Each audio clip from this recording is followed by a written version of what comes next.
My name is Captain Danica Merrill. I'm 29 years old. At Bagram Airfield in Afghanistan, dust and mortality are the only two things that feel real.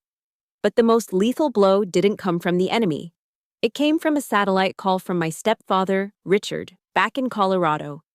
His voice was sickeningly cheerful. "Danny, great news. I just sold your father's cabin." I was speechless. "Don't be so shocked," he chuckled. "The money's going to clear some debts and get your stepsister Chloe that trip to Europe. It's for the greater good.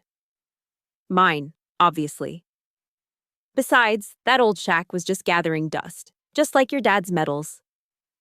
My blood ran cold. He thought 7,000 miles made me helpless.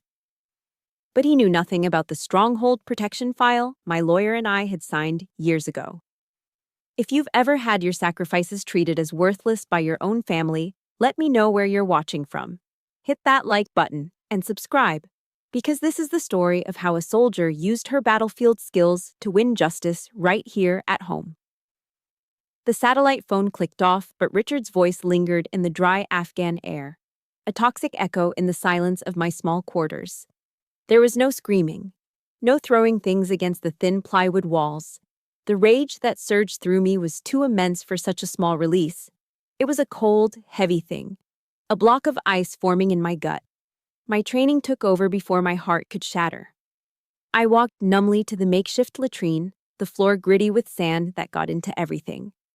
The face staring back at me from the polished metal mirror was pale under a layer of dust, the eyes wide but steady. They were a soldier's eyes, not the eyes of a wounded daughter. I wouldn't allow it. I cupped my hands under the weak stream of cold water and splashed it on my face. Once, twice. The shock of it was grounding, a physical anchor in a sea of emotional chaos. Then I began the drills. Tactical breathing, inhale for 4 seconds, hold for 4, exhale for 4, hold for 4. The roaring in my ears began to subside, the violent tremor in my hands stilled. I watched my reflection as the soldier regained control. The rage wasn't gone. Oh no. It was being compressed, refined, channeled into something cold, sharp, and purposeful. Out here, mission focus is survival. You don't let emotion cloud your judgment. You can't. But I knew, with a certainty that chilled me to the bone, that a new war had just been declared. And the front line wasn't in the mountains of the Hindu Kush. It was 7,000 miles away, in the heart of Colorado. But before launching a counteroffensive, I made one last attempt at diplomacy. I needed to believe there was still an ally on the home front, a friendly force I could count on. With a deep breath, I dialed my mother. The hope I held was fragile, and it died within seconds. "Mom," I said, my voice tight but even. "Richard just called me, about the cabin." A pause, a faint crackling sound on the line, then her voice, small and evasive. "I know," Carol whispered. The words were barely audible, laced with a guilt she couldn't quite hide. "You knew?" The question was quiet, but it carried the weight of my entire world. "Danny, listen," she started, her voice gaining a defensive edge. "Richard promised he'd handle everything smoothly. Don't make things difficult for him. He's under a lot of stress right now." The excuses washed over me, each one a fresh layer of betrayal. The debts, the pressure, the promise of a quick fix. I listened to her paint a picture of Richard as a victim, a man backed into a corner, forced to make a hard choice. "Difficult for him," I finally cut in, the ice in my voice sharp enough to cut glass. "He's selling Dad's house behind my back. He's selling our house, the one Dad left for me." "It's just complicated," she stammered. And then, her tone shifted from evasive to irritated, the way it always did when I refused to bend. "Why do you always have to be so rigid, so military about everything? Can't you just sacrifice a little for the family for once?" That was it. That was the killing blow. Not from the enemy combatant, my stepfather, but from the one person in the world who was supposed to be my unconditional ally. Sacrifice a little. As if my entire life wasn't built on sacrifice. The word hung in the air between us, an obscene insult. In her eyes, I wasn't her daughter anymore. I was just a resource, a tool to be used to maintain her fragile, artificial peace. The peace she had chosen over me, over Dad's memory, over everything that was supposed to matter. I didn't say goodbye. I just ended the call. The controlled calm I had fought so hard to build was gone, replaced by a hollow ache. My mind fled the dust and heat of Bagram and took refuge in the cool, pine-scented air of the Rockies. I saw the cabin. I could feel the rough texture of the fieldstone fireplace that Dad and I had built together one summer, my hands small and clumsy next to his. I could smell the faint, smoky scent of the old bearskin rug in front of it, the one he'd inherited from his own father. I pictured the bookshelf he built into the wall, filled with worn paperbacks on military history, biographies of Patton, chronicles of the Civil War, Sun Tzu's The Art of War. Richard wasn't just selling a building. He was liquidating my past. He was auctioning off the last tangible pieces of my father, the most sacred relics I had left. And the thought of him using that blood money to send his own daughter, Chloe, on a European vacation, it was a desecration. It was turning the legacy of a hero, a man who died for his country, into cheap entertainment, a down payment on backpacking hostels and train tickets. My grief solidified back into resolve. I strode out of the latrine and back to the Tactical Operations Center, the hum of servers and radios a familiar comfort. I sat down at my station, opened my encrypted laptop, and ignored the blinking notifications from my unit. This was a personal mission now, but I would execute it with professional precision. I didn't compose a long, emotional email. My fingers flew across the keyboard, typing a short, coded message to my best friend, Laura Jensen, a contract lawyer in Denver, and the one person I trusted implicitly. The subject line was simple, urgent. The message was even simpler. Situation Redcon 1 at Stronghold, Ghost Pine. Hostile forces have seized the asset, requesting immediate deployment of legal countermeasures. Await further intel. Ghost Pine. The codename we'd given the cabin years ago, a joke between two friends that had just become deadly serious. I hit send. The war had officially begun. The coldness spreading through my veins wasn't new.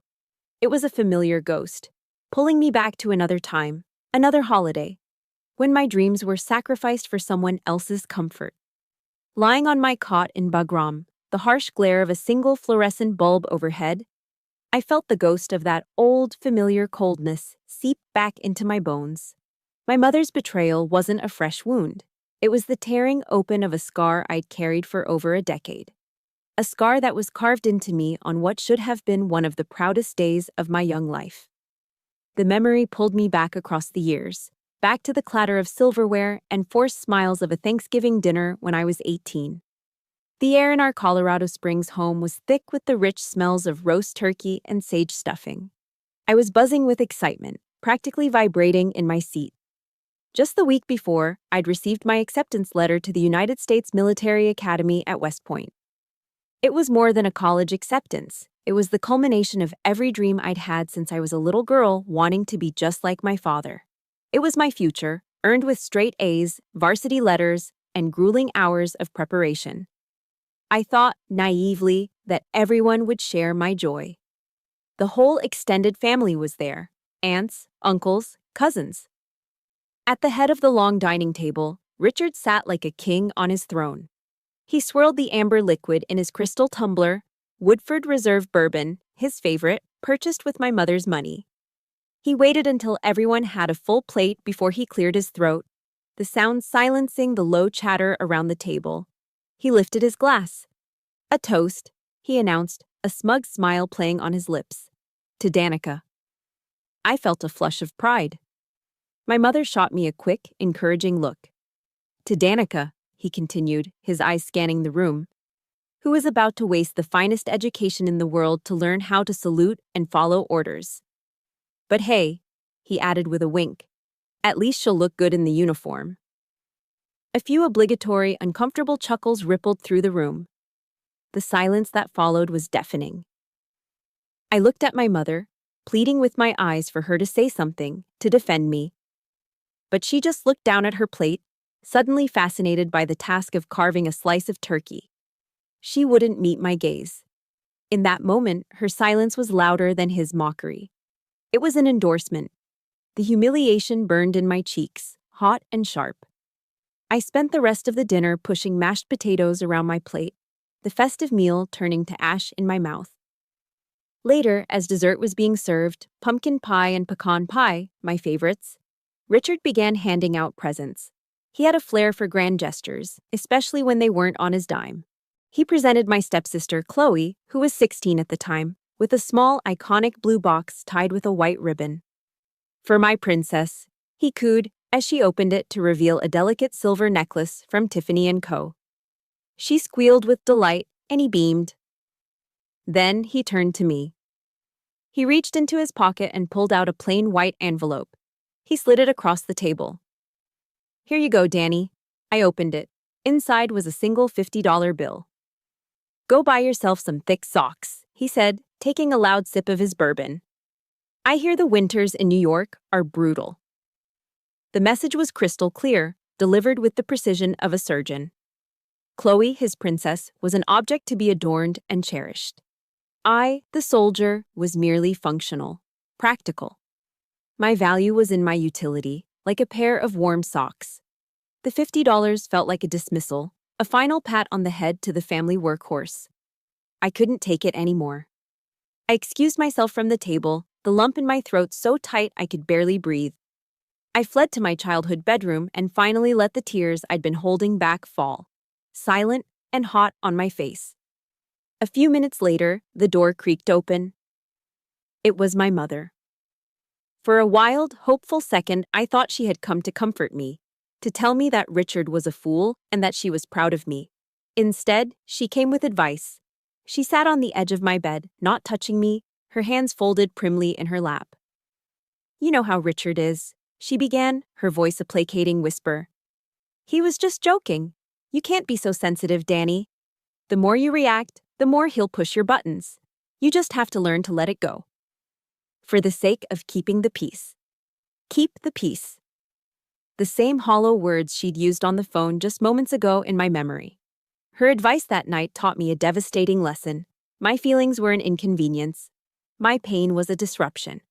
My role was to absorb the cruelty, to be the silent shock absorber that kept the family machine running smoothly. It was a lesson I had, to my shame, followed for far too long. A lesson that, tonight, in the desolate sands of Afghanistan, I was finally unlearning for good. But the memory of that night wasn't entirely dark. There was one small flicker of light in the suffocating chaos. As I was trying to pull myself together, my uncle, my dad's brother, a quiet Vietnam vet who rarely spoke, tapped on my open door.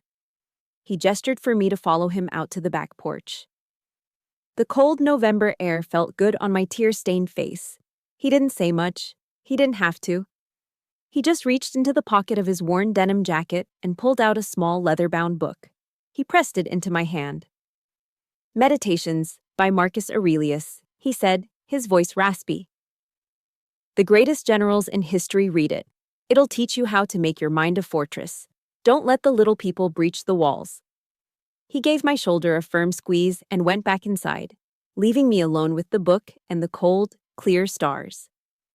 That small book, filled with the wisdom of a Roman emperor, became my Bible. It went with me to West Point, and it was tucked inside my rucksack right now, here in Bagram. It taught me about honor, duty, and the internal citadel that no one could ever touch. It reminded me of my father's lessons about standing your ground, lessons that Richard's very existence seemed designed to mock. If you've ever been told you're too sensitive when you are justifiably hurt, please hit that like button.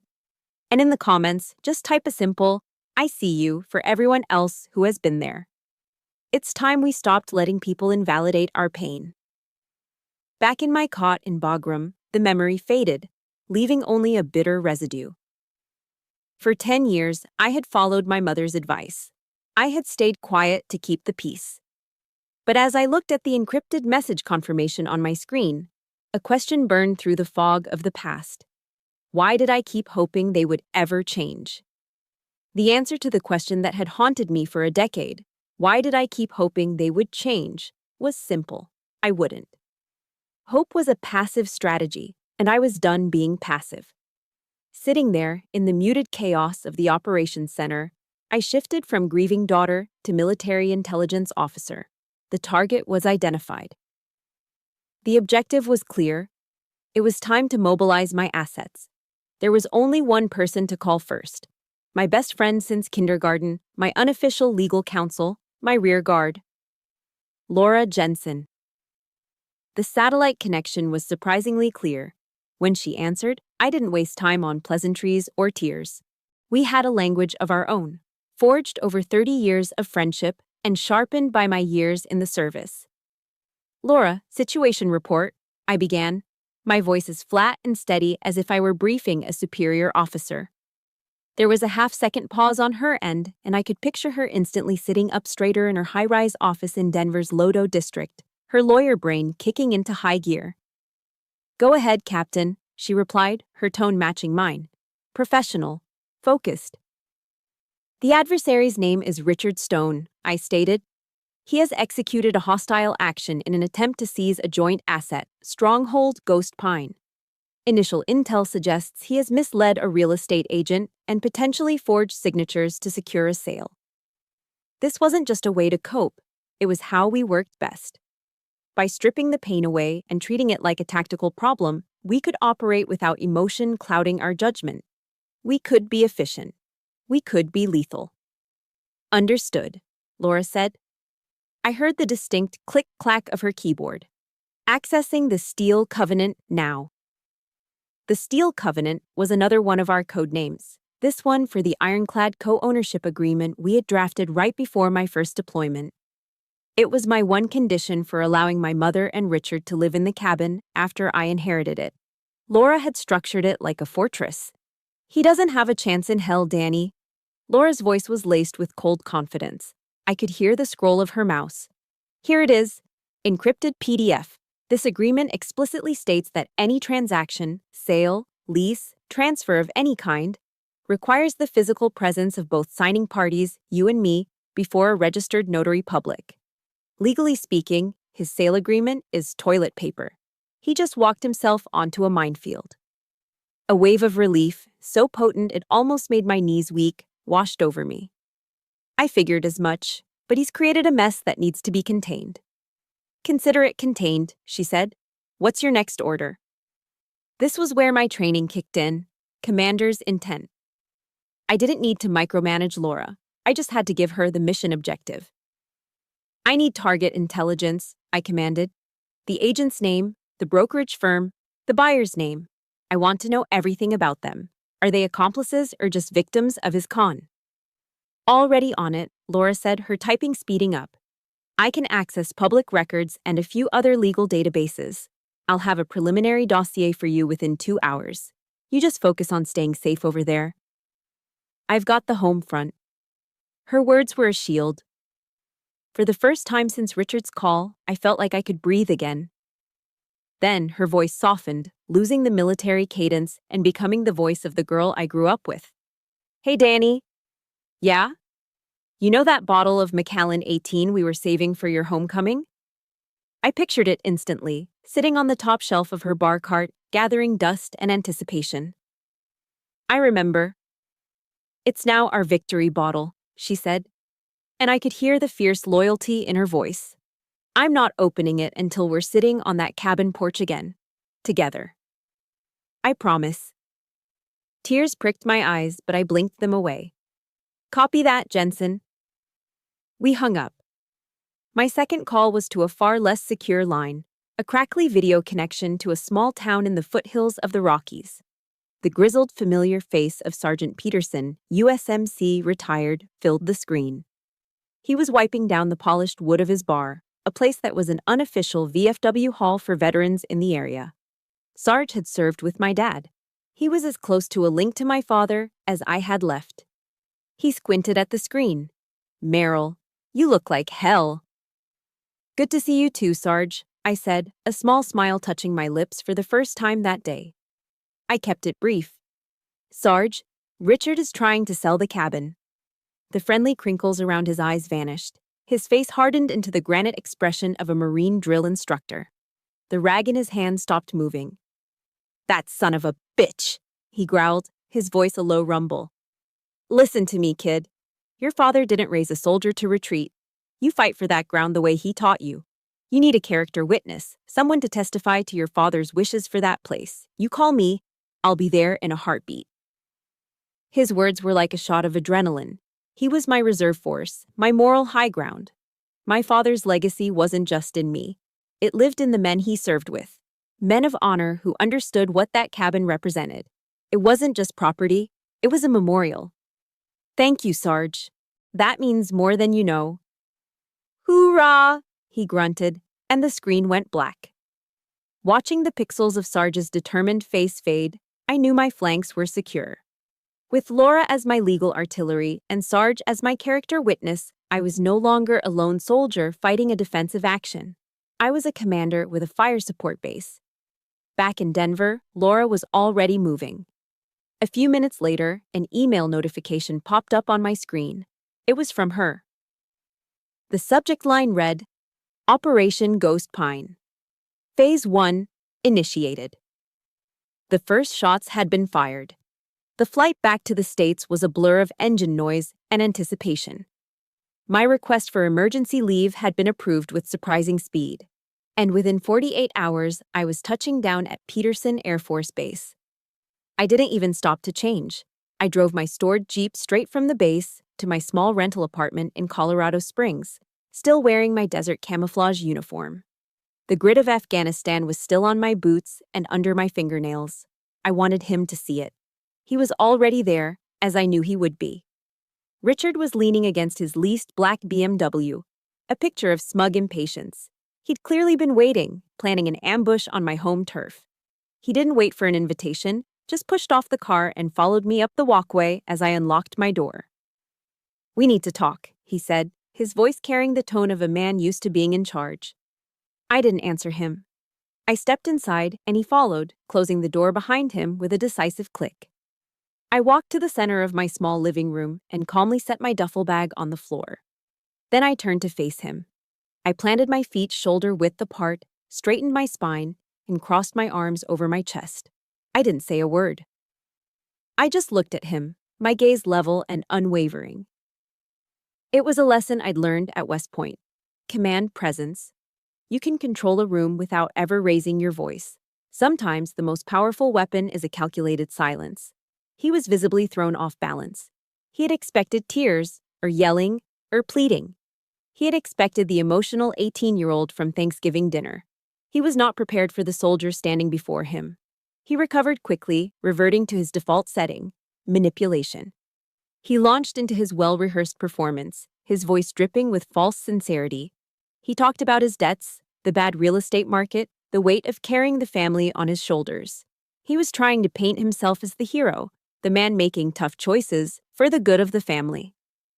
"Do you have any idea how hard it is to hold everything together here?" he said, his voice rising with theatrical frustration. "While you're off playing soldier?" I let him talk. I let him spin his entire web of lies and half-truths. I listened as he tried to pile guilt on my shoulders, brick by heavy brick.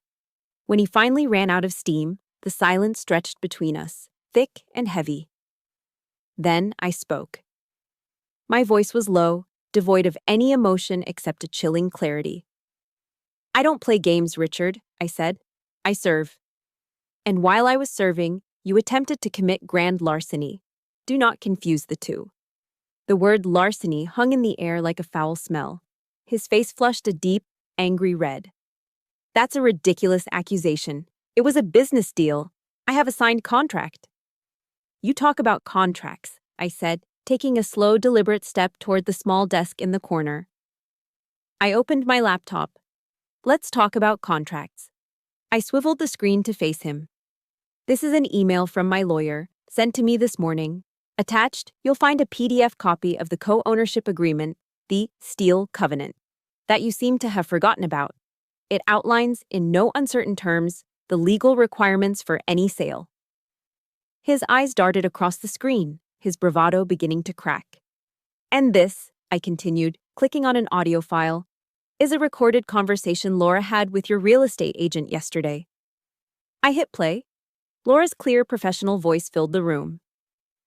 So you're confirming Mr. Stone told you he was the sole owner with full authority to sell? The agent's flustered voice replied. Yes, that's what he said. If I'd known another party was involved, a service member on active duty no less, I never would have. I clicked the audio off. The color drained from Richard's face, leaving a pasty white pallor. He looked like a man who had just watched his escape route get blown up right in front of him. He was cornered, and like any cornered animal, he chose his last, most pathetic weapon: emotional blackmail. He tried to soften his expression, taking a step toward me. Danny, please, he said, his voice now a desperate whine. You'll break your mother's heart. He reached out as if to touch my arm in a gesture of reconciliation. It wasn't about comfort. It was a physical attempt to reclaim control, to invade my space and diminish my resolve. I took one precise step back.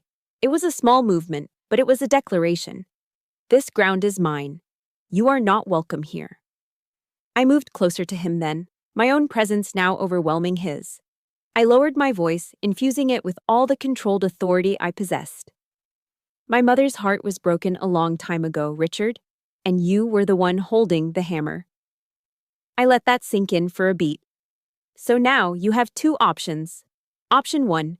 You pick up your phone, you call the buyer, and you cancel this entire fraudulent deal yourself.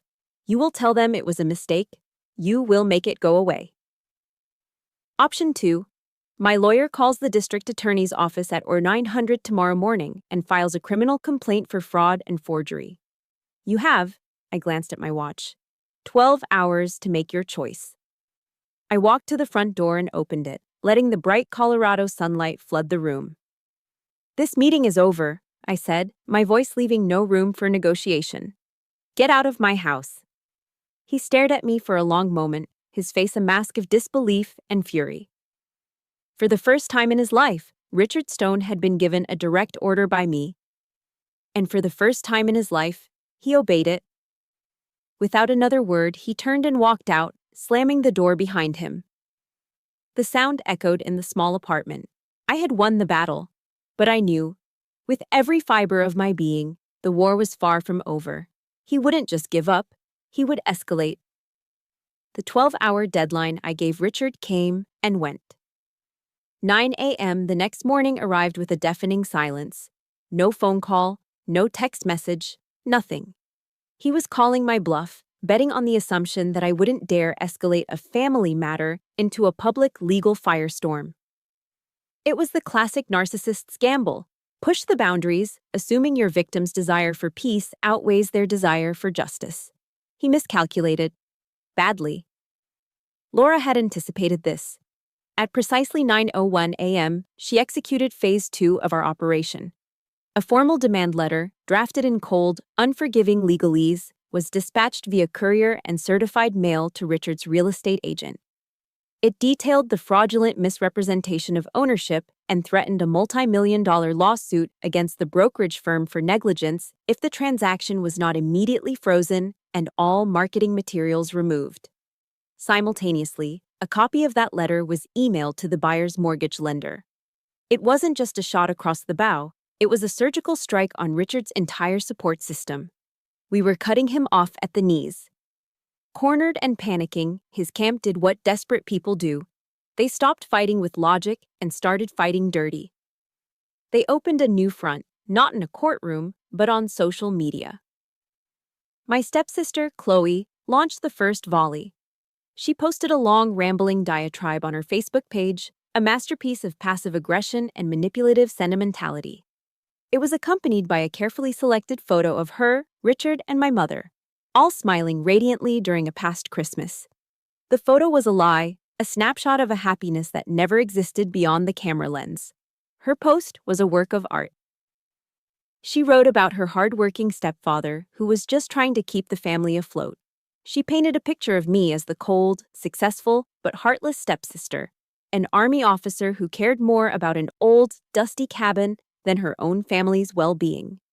She decried how I was trying to destroy them, to ruin her father's reputation over a simple misunderstanding. It was a public execution of my character. Within hours, the post had hundreds of reactions and shares. The comments section was a cesspool of outrage from people who had no idea of the real story.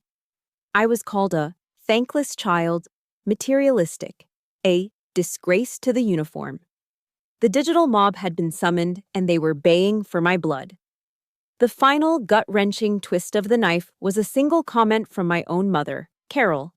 She wrote simply, "I just wish my daughters could find a way to get along." It was a cowardly neutral statement that, in its refusal to defend me, was the most damning indictment of all. It positioned me as an equal aggressor, turning a clear case of right and wrong into a petty sibling squabble. For a moment, sitting in my quiet apartment, scrolling through the venom, I felt that old, familiar sting of shame and isolation. This was their true power, to reframe reality, to make me the villain in my own story. But the sting didn't last. It was quickly replaced by a cold, hard anger. They had made a critical error. They had brought their fight into the light, and in doing so, they had given me a new weapon. That night, I found myself pulling out the old, worn Bible my father had carried with him on his last deployment. His pencil markings were faded in the margins. My fingers traced a verse he had underlined in Ephesians 6:11. "Put on the full armor of God, so that you can take your stand against the devil's schemes." This was more than a legal battle. It was a spiritual one, a fight for truth against deceit. I closed the book, my resolve cemented. The next morning, Laura and I launched our counterattack. We didn't engage on Facebook. We didn't sink to their level. We operated with precision. Laura took a screenshot of Chloe's entire post, including my mother's comment and the flood of vitriol, and attached it to a new email. She sent it directly to the prospective buyers of the cabin. Her message was short and powerful. "I believe this will be of interest to you," she wrote. "This is the character of the people with whom you are entering into a contract. Not only are they engaging in legal fraud, but they are also willing to publicly slander a decorated, active-duty Army officer to cover their tracks. I trust you and your legal counsel will act accordingly." The effect was instantaneous. The buyers, who Laura's initial contact had revealed were already getting nervous, were now utterly horrified. The deal wasn't just legally risky anymore, it was morally toxic. They called their lawyer, who then called Richard's agent with a vengeance. The agent, facing a lawsuit from us and the loss of a commission, immediately folded. The whole house of cards Richard had built began to collapse. The fallout was swift. The real estate agent's brokerage launched an internal investigation. The buyer's lawyer filed a formal notice of withdrawal. With all this new evidence, the agent's testimony, the buyer's withdrawal, the public character assassination, Laura no longer had just a civil case. She had a criminal one. She compiled everything into a neat, undeniable package and walked it over to the Denver Police Department's Economic Crimes Unit. 2 days later, my phone rang. The caller ID was a blocked number. "Captain Merrill?" a man's voice asked. It was calm, professional, with the weary authority of a career cop. "This is she," I answered. "My name is Detective Miller. I'm with the Denver PD Economic Crimes Unit. We've received the file from your attorney, Ms. Jensen." I held my breath. "Captain," he said, and I could hear him shuffling papers. "I've reviewed the documents, the ownership agreement, the testimony from the agent, and this Facebook post. I want you to know, what we're looking at here is not a family dispute. This is felony fraud. We are opening a formal criminal investigation into Richard Stone. I need you to trust us to handle this." Hanging up the phone, a strange sense of calm settled over me. The fight was no longer just mine and Laura's. The wheels of justice, slow but powerful, had started to turn. I had truth, the law, and now the Denver PD on my side. I didn't know it then, but pushing Richard into that corner would trigger an explosion far bigger and uglier than I could have ever imagined. Backed into a corner by the cold machinery of the law, Richard did what all cornered manipulators do. He abandoned strategy, abandoned reason, and simply exploded. His weapon of choice was a bottle of bourbon and his car keys. It was 2 o'clock in the morning when the assault began. I was jolted from a light, restless sleep by a sound that shook my entire apartment building. A frantic, rhythmic pounding on my front door. It wasn't a knock, it was a physical attack on the wood. Boom! Boom! Boom! Then, his voice, thick with whiskey and rage, ripped through the quiet night. You ruined everything, you ungrateful bitch! Who the hell do you think you are, coming after me? I didn't move from my bed. I didn't scream. My training kicked in, my heart rate steadying even as adrenaline flooded my system. I slipped out from under the covers, my feet silent on the cold floor. I stayed away from the door, moving to the side of the window where I could see without being seen. Across the courtyard, lights began to flick on in my neighbors' apartments. Silhouettes appeared in windows. Richard was putting on a show for the whole complex. He wasn't just a con man anymore, he was unhinged. This was a physical invasion of my sanctuary, a deliberate act of intimidation. I felt no fear. Only a profound, chilling disgust. I remembered a concept from my military training, the rules of engagement, the ROE. They define the circumstances under which you are permitted to use force. You don't fire on a potential threat, you wait until the threat becomes imminent and hostile. Richard had just crossed that line.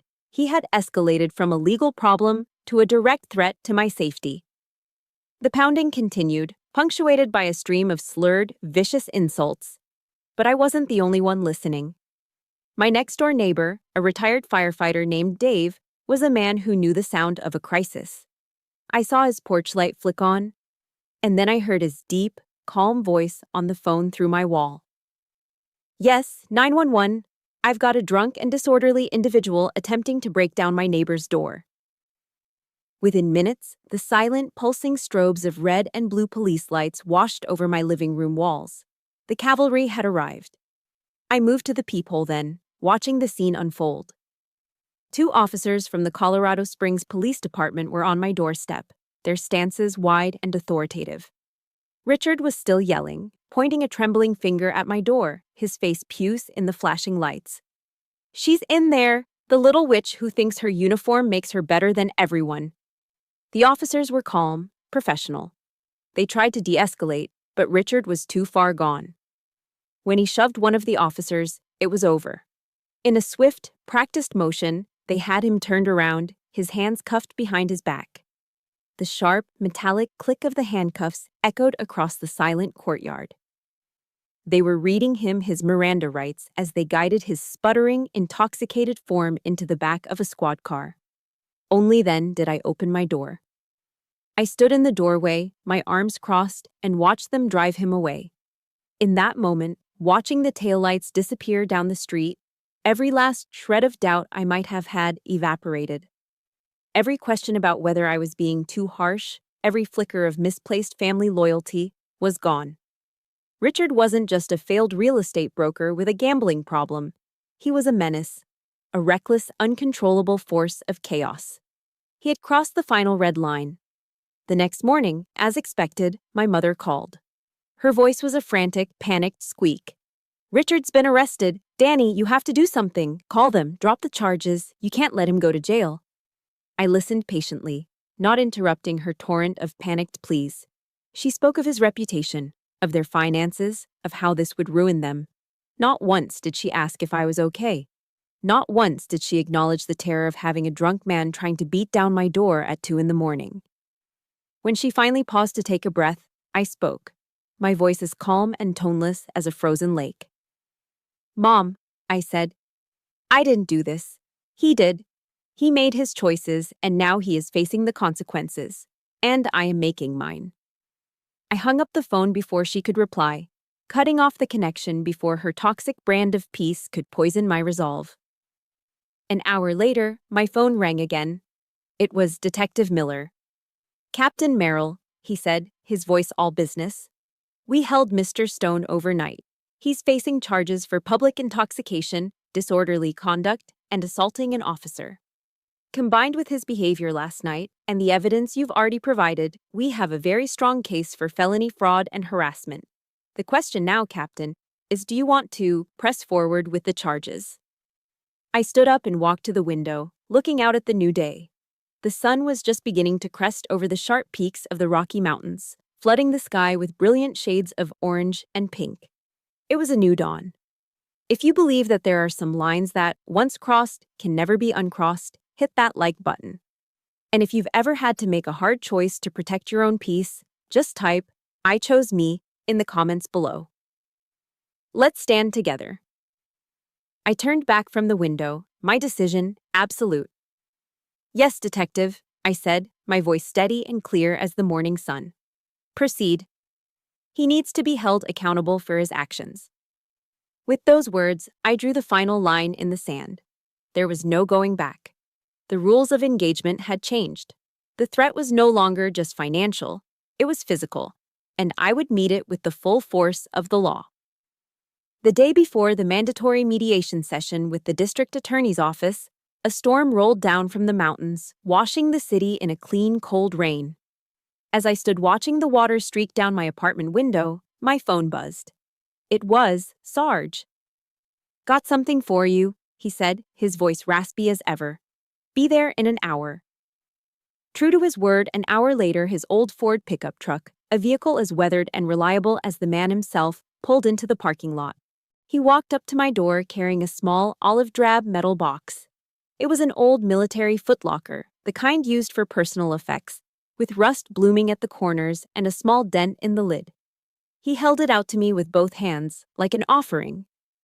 "Your father gave this to me just before his last deployment," Sarge said, his voice softer than I'd ever heard it. He looked past me, into the distance of his memory. He said, "Sarge, if anything happens to me, you make sure Danny gets this.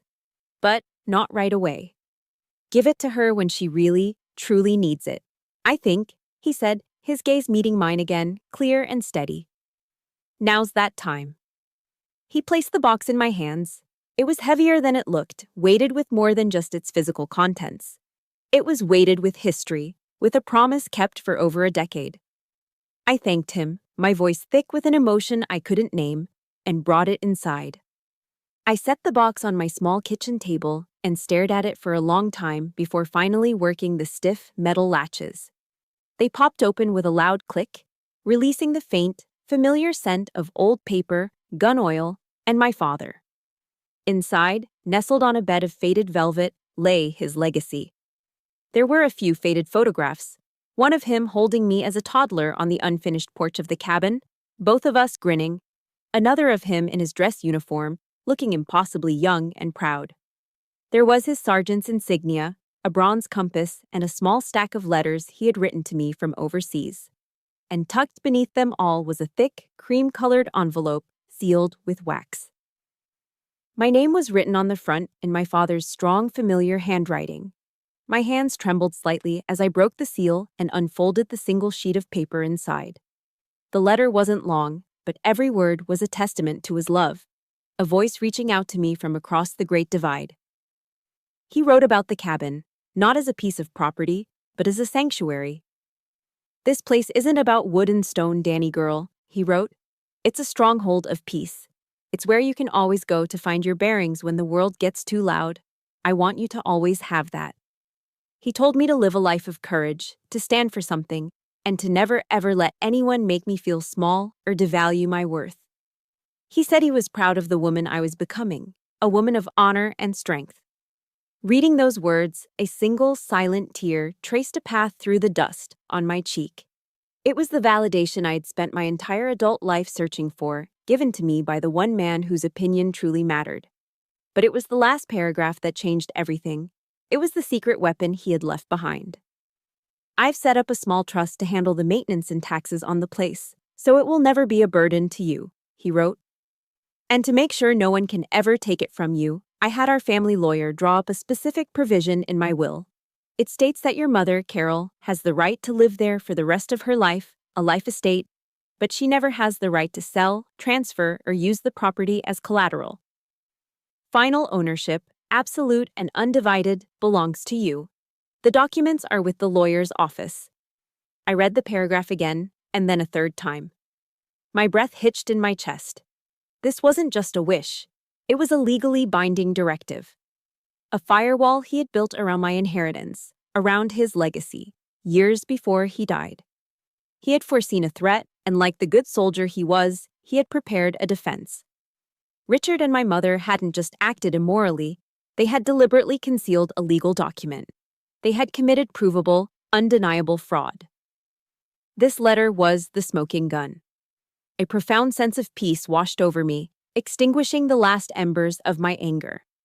This fight was no longer about revenge against Richard or my disappointment in my mother. It was bigger than that. It was about honoring my father's last will and testament. It was about defending the stronghold of peace he had left for me. I wasn't fighting against my family anymore. I was fighting for my father. I immediately called Laura and read the last paragraph to her over the phone. There was a moment of stunned silence on her end. Then, I heard her let out a low whistle. "Danny," she said, her voice filled with a lawyer's awe.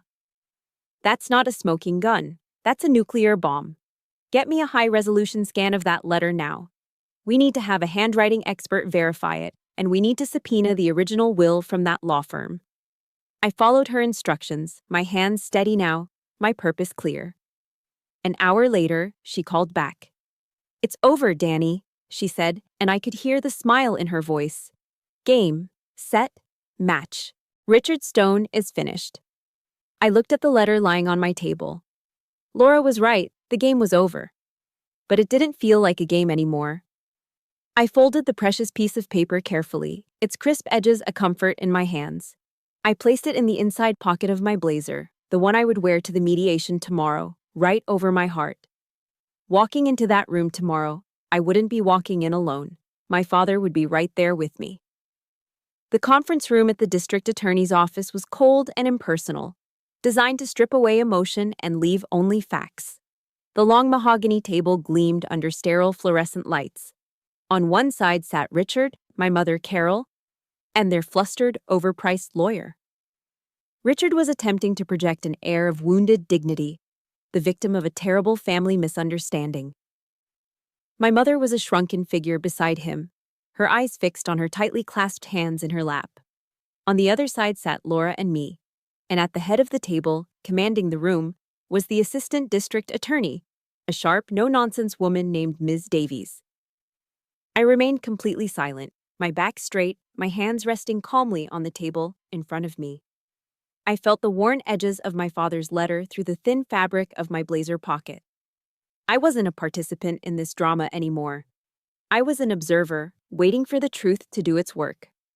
Richard's lawyer began, his voice smooth and placating. "Ms. Davies, we're hoping to resolve this unfortunate family matter quickly. There's been a great deal of miscommunication, heightened emotions." Laura let him speak for precisely 30 seconds before she stood up, holding a slim folder. She didn't look at Richard or his lawyer. She addressed Ms. Davies directly. "With all due respect," Laura began, her voice crisp and clear, "this is not a misunderstanding. This is a sequence of deliberate, fraudulent acts. Allow me to present the timeline." She didn't speak with emotion. She presented the facts like a military briefer outlining a chain of command. 1, she stated. On October 12th, Mr. Stone contacted my client, Captain Merrill, who was on active duty in Afghanistan, to inform her of an illegal real estate transaction he had initiated without her consent. Richard shifted in his seat, a flicker of annoyance crossing his face. 2, Laura continued, undeterred. Mr. Stone knowingly misrepresented himself as the sole property owner to the real estate agency, a fact the agent has already confirmed in a sworn affidavit. Richard's lawyer started to object, but Laura held up a hand. 3. Mr. Stone and his wife, Ms. Carol Stone, attempted to coerce Captain Merrill into signing fraudulent documents after the fact. 4. When Captain Merrill refused, Mr. Stone's daughter launched a public smear campaign on social media with Ms. Stone's implicit approval to defame the character of a serving officer. And 5. Following the initiation of a police investigation, Mr. Stone appeared at my client's residence at 2 a.m., intoxicated, and created a public disturbance that resulted in his arrest. She paused, letting the weight of the facts settle in the silent room. Richard's lawyer, flustered, finally spoke up. "This is all circumstantial. It's a he said, She said situation. A daughter lashing out at her stepfather. My mother, for the first time, looked up. Her eyes pleaded with Ms. Davies. He was just under pressure, she whispered. He didn't mean any harm. Laura smiled, a thin, dangerous smile that I knew well. I understand your skepticism, she said to Ms. Davies. Perhaps we should hear from someone else. She opened her folder and slid a single, plastic-sleeved document across the polished table. It was the high-resolution scan of my father's letter. This is the last personal letter written by Sergeant Frank Merrill before he was killed in action, Laura said, her voice softening with reverence. It contains his last will and testament regarding the property in question. Ms. Davies picked up the document. The room was so quiet I could hear the faint hum of the air conditioning. She began to read the letter aloud, her voice clear and steady.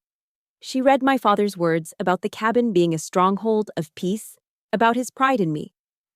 I saw my mother flinch. And then Ms. Davies reached the final paragraph.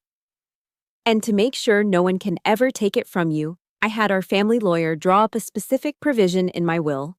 It states that your mother, Carol, has the right to live there, but she never has the right to sell, transfer, or use the property as collateral. Final ownership, absolute and undivided, belongs to you. The air in the room seemed to crystallize. The words hung there, an undeniable, indestructible truth. Richard finally broke. That letter, it's fake. It has to be fake. She wrote it herself, he stammered, his face a blotchy canvas of panic. Laura was ready for him. We've already had the handwriting verified by a certified forensic expert who is prepared to testify, she said calmly. Furthermore, the man who held this letter in safekeeping for over a decade, retired Marine Sergeant Peterson, is also prepared to testify under oath as to its authenticity. And we have, of course, subpoenaed the original will from the law firm, which I'm told confirms this provision exactly. Every escape route was cut off. Every lie had been exposed. And then, my mother shattered. It wasn't a cry of regret. It was a raw, wounded wail of someone who had just been caught. She buried her face in her hands, her shoulders shaking with horrible, gut-wrenching sobs. The sound was ugly, the sound of a person whose entire world of carefully constructed denial had just been demolished. She hadn't just been lied to. She had been a willing participant in the lie, and now she had to face it. Ms. Davies placed the letter gently back on the table. She turned her cold, analytical gaze on Richard.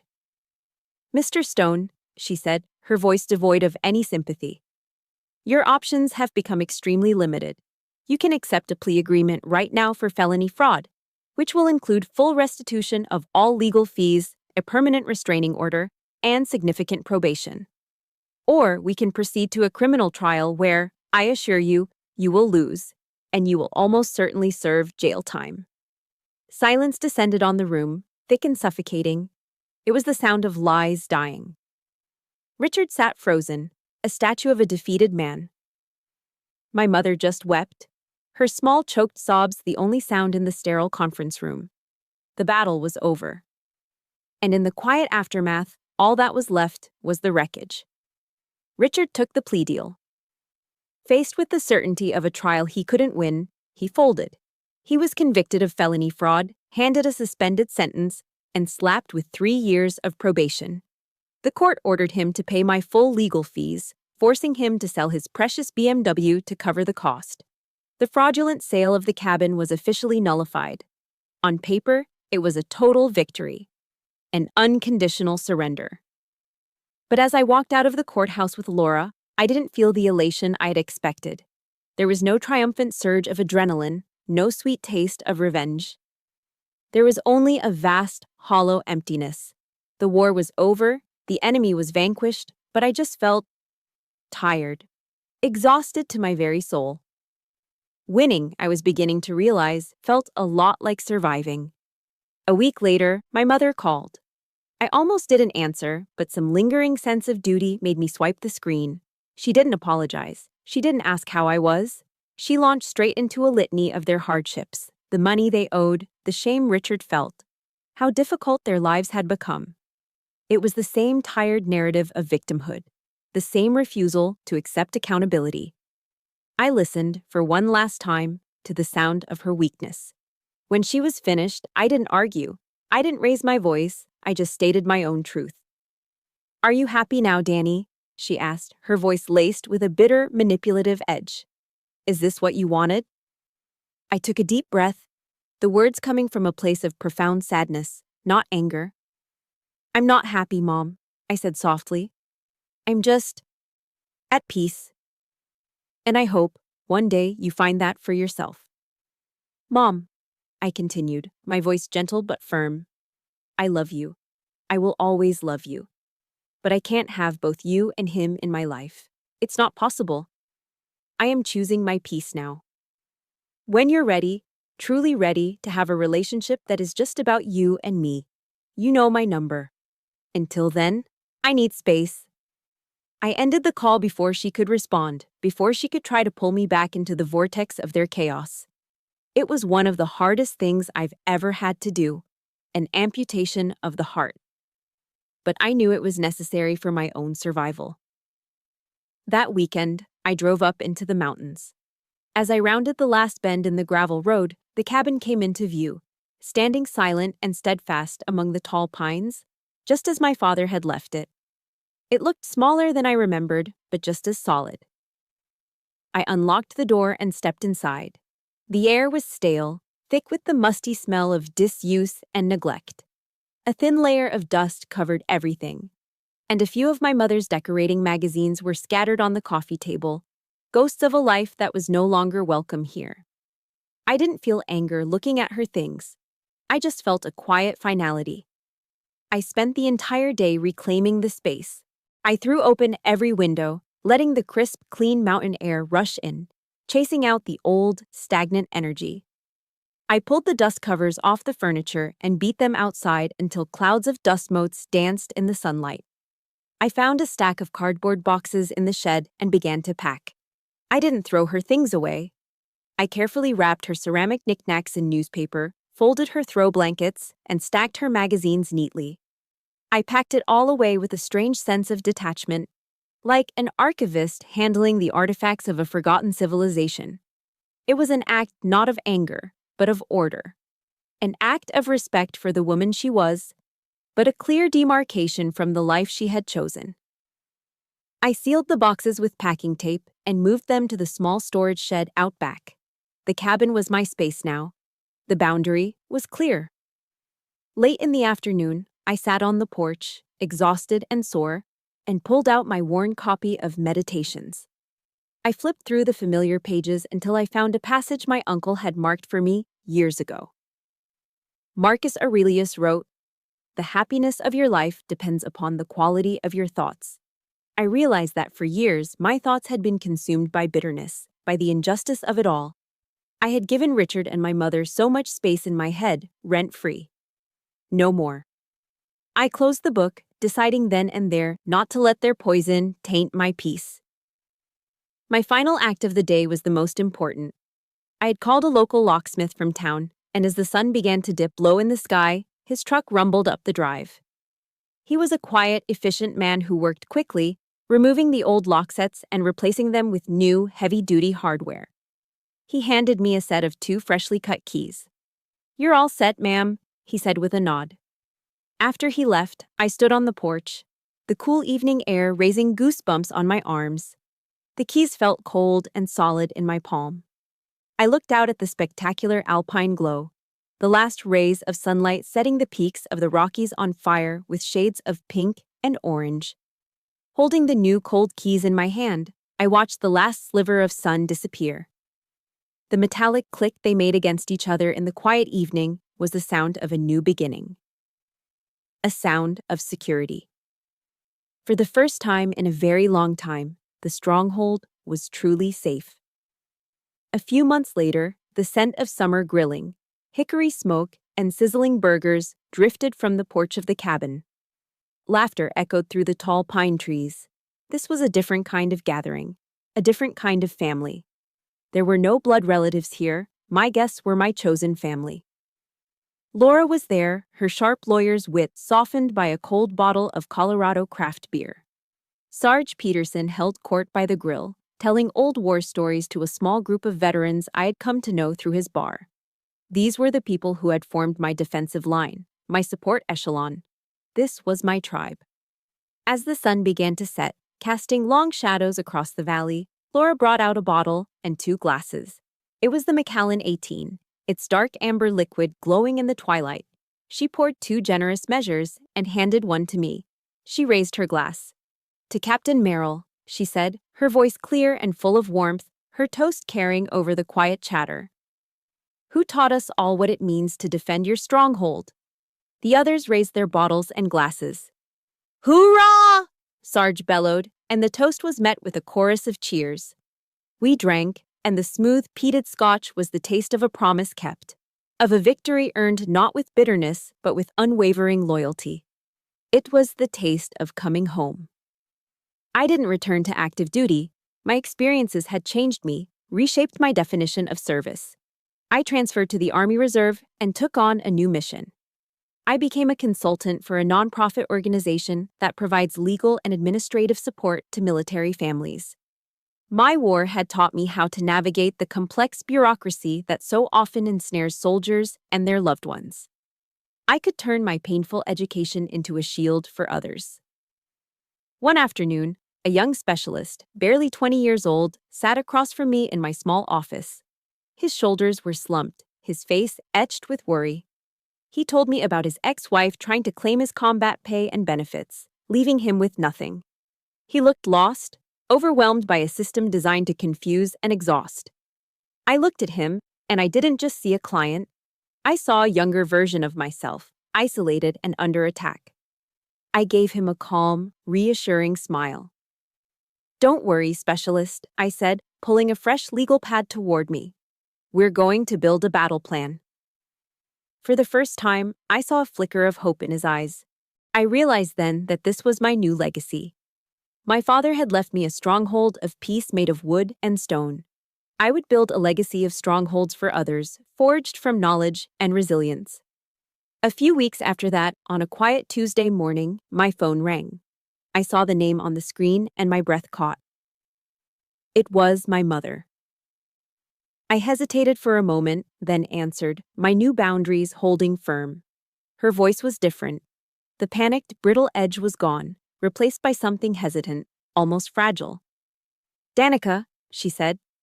I just wanted to tell you. I left Richard. I'm staying with a friend for now." I was silent for a moment, processing the information. There was no, "I'm sorry," no plea for forgiveness. There was just a simple statement of fact. It wasn't everything, but it was something. It was a start. I didn't offer to fix things. I didn't rush to fill the silence. I just acknowledged her reality and my own. "Thank you for letting me know, Mom," I said, my voice gentle. "Take care of yourself." It was a tiny seed of hope, planted not in the scorched earth of the past, but in a small, carefully tended garden, protected by a very strong fence.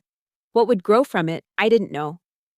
But for the first time, I was content to just wait and see. The story ends here, on a cool, clear morning. I'm sitting alone on the porch of the cabin, a thick ceramic mug of hot black coffee warming my hands. The early morning mist clings to the pine needles, and the air is so clean it almost hurts to breathe it in. The world is quiet, save for the chatter of a nearby squirrel and the whisper of the wind through the trees. I'm not thinking about Richard, or my mother, or the battles of the past. I'm not planning for the future. I am simply here. Present. I have fought in the farthest corners of the world, endured the heat and the dust and the constant threat of violence. But the peace I feel now, in this place, in this quiet moment, this is the greatest victory of my life. It's a peace I didn't just find, but a peace I fought for, planned for, and built with my own 2 hands. I had finally found my home, not in the wood and stone of the cabin, but in the quiet strength of my own soul. Captain Danica Merrill was, at long last, home. And so, my story comes to a close, right here on this porch. The battle for my father's legacy is over, but I know the most important fight is the one we wage for our own peace. My stronghold is this cabin, but it's also the resilience I found within myself. We all have a stronghold worth defending. If you feel comfortable, I would be honored if you shared in the comments what your personal stronghold is, be it a place, a person, or a principle you live by. Please press the like button if you believe in the power of setting boundaries. And to become part of a community that shares stories of strength and survival, make sure to subscribe to the channel. Thank you for listening and for being a part of my healing. Remember to always, always defend your ground.